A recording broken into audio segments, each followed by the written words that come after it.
I'm from Lima, New York. It's in south of Rochester in the western part of New York State. It's a great area for insulators. We had Barge Canal ran through there, the Erie Canal, railroads, telegraph, stagecoach routes, and one of the earliest power setups in the United States was in Niagara Falls.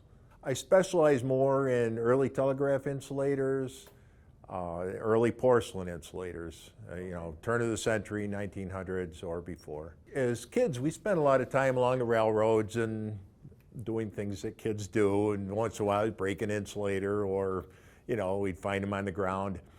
And I was in Boy Scouts at the time. I was probably 13 or 14, and some fellow scouts met a collector by the name of Lou Hahn, and Lou informed them about insulators. So our next meeting on the following Tuesday, they said, hey, you know those glass things? They're worth money. But, in the long run, we got interested. We started collecting. 3 or 4 of us got our collecting merit badge through our insulator collection. So that was, good for scouting, good for us, and it's been a lifelong passion ever since.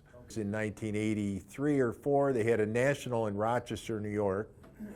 And I happened to be driving by and saw the sign and said, wow, I used to collect those. So, I pulled in and got to see a lot of people I used to know, some of my mentors.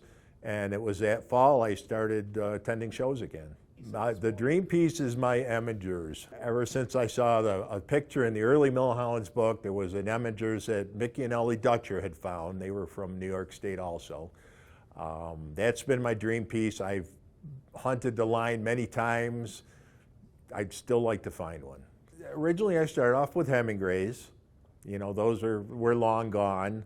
I like the early glass, whether it's a Crown embossed Brookfield pony, all the way to threadless. Okay. Any of the early stuff.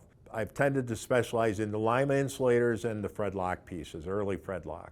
Larry Novak gathered a group of us, asked us if we would like to come and go through the Smithsonian's collection, give them any information that they didn't have, and date some pieces, photograph many of the pieces. They have in the archives, they had an original house insulator, still mounted on the pin with the metal cover on it, numerous threadless, Wades, the slice insulator was discovered. Many common pieces also.